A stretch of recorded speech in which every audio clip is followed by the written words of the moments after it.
school board exams, I did not make a study schedule. And if you're listening to this and thinking that I must have scored horribly, I did not. I got 98% in science and computer applications, and I can say for sure that my study method worked for me.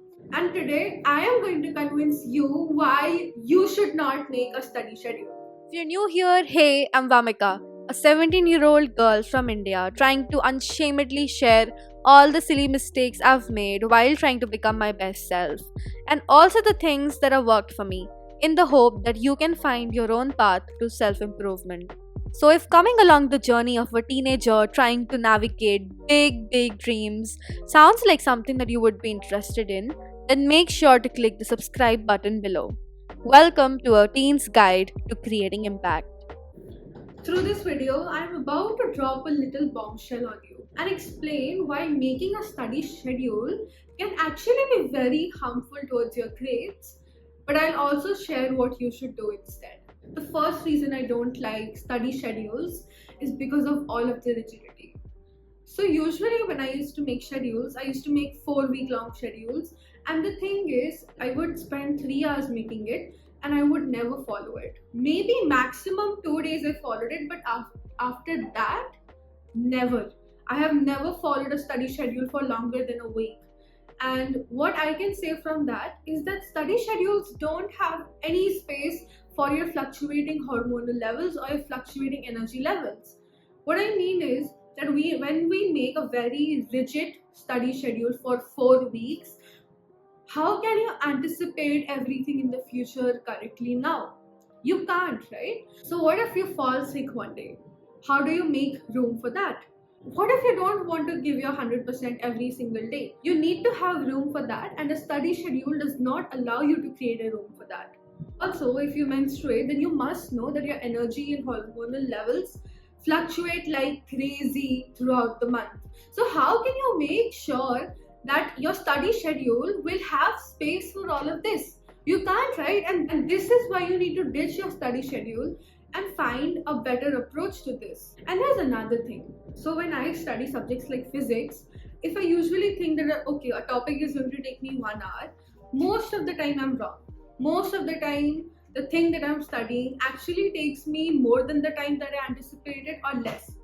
But what happens is that if I have set myself up to study 4 chapters in a day and I can't even get through 2 of them, that guilt just builds up. This is why I can't with the rigidity of the study schedule. The second reason why I have stopped making study schedules now is overplanning. So I am a big planning nerd. I love to plan my days, and I genuinely think that it's helpful, but not in every scenario. You can ask any of my friends and they'll tell you one thing about me, that I love to plan, I love to schedule stuff. But the problem with scheduling what you study is that it can take an entire day. I have spent countless hours color coding subjects into my calendar and highlighting them and all sorts of things. And this planning session will take me 3 hours in a day, 4 hours in a day. And what happens by the end of the day is that I achieve nothing. But this is not the worst part. The worst part is that sometimes I think that I'm actually being productive by planning out what I'm going to study instead of actually studying it. And this is the worst mistake that people make when they make study schedules. The day that they get the motivation to study, they think that okay, today I will make a schedule and from tomorrow I'll start learning. But what happens is that the next day comes in and you still postpone it to the next day. And this is why making these elaborate study schedules can actually be pretty bad for your grades. The third reason how study schedules can hamper your grade is quantity over quality. So what happens is that when we make study schedules, we often prioritize quantity over quality. We prefer revising the chapter 5 times than solving 2 papers. And sometimes when it comes to studying especially, quality matters much more than quantity. You might answer 50 questions and they all might be easy and they're not going to help you in any way during your exams. But what will help you is solving 10 hard questions. And this is why quality matters much more than quantity. So when you are making a study schedule, these are things which you need to take care of. And honestly, it is very difficult to make a plan that has to balance so many of these factors, and this is why I ditched making my study schedules. So, you've not made a study plan. What should you do instead? Firstly, set your goals right. By goals, I mean what kind of result are you expecting at the end of the exams? What kind of percentage do you want to get? But mostly, how do you want to learn? I would suggest that you learn through active recall, but setting goals is also about reviewing what you did wrong in the previous ones. So take out your exam manuscripts and understand what you did wrong and how you can correct it. Understand which are the areas of improvement so that you can work on them specifically for the upcoming exams. So, by setting goals or a process, you need to understand what are the things that you're going to do in order to score well. So, for me, that includes making notes on my book itself, or making notes in my copy, or solving mock papers, or even making flashcards sometimes. So these are the things which you need to understand or set before you start studying. Now, so when I say don't schedule what you study, I mean that don't make a schedule that is 4 weeks long or 2 weeks long. But the way that you can actually get it done is plan what you want to study that very day. So when you wake up, correctly assess how you're feeling and how much you can get done.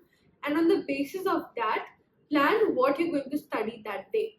So every single day when you get up, the first thing that you should do is picturize and plan how you want your day to go.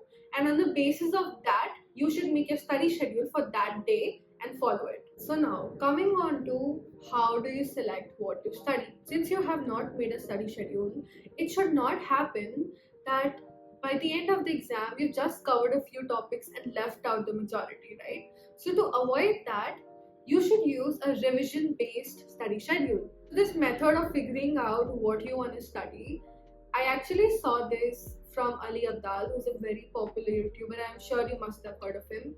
And he came up with a kind of study table that is called a retrospective revision study table.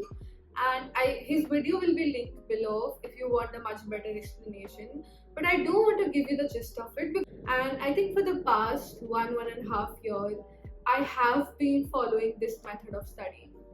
So what you do essentially in the retrospective revision timetable is that you list out all of the topics that you have to study in a table. Now next to it, you just do two very simple things. Firstly, you mark when you last studied that chapter or that topic, and you keep marking that. Now if you use Notion or Excel sheet for this, you can sort it. So what happens is that suppose today you studied a chapter of math. Suppose you studied algebra. So next to algebra, write today's date. And now choose three colors. I have chosen red, orange, and green. And mark that topic with one of these colors. So red means that you've just barely understood this topic and you need to work on it with much greater depth again. Orange means that you have understood it but you need to revise it again. And green means you can give an exam about the topic tomorrow. So when you study any chapter or any topic, write down the date that you studied it and also assign it one of these colors. Now that you have done this, you'll ask, okay, what now, right?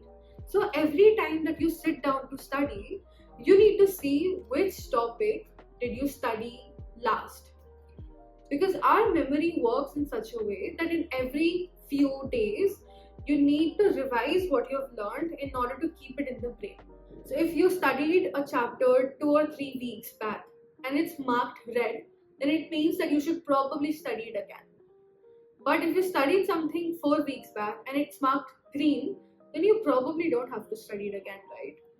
However, if something is marked way before that and it's still green, you should definitely study it again because it's been a long time since you studied that particular chapter. And this is how you should use the retrospective revision timetable.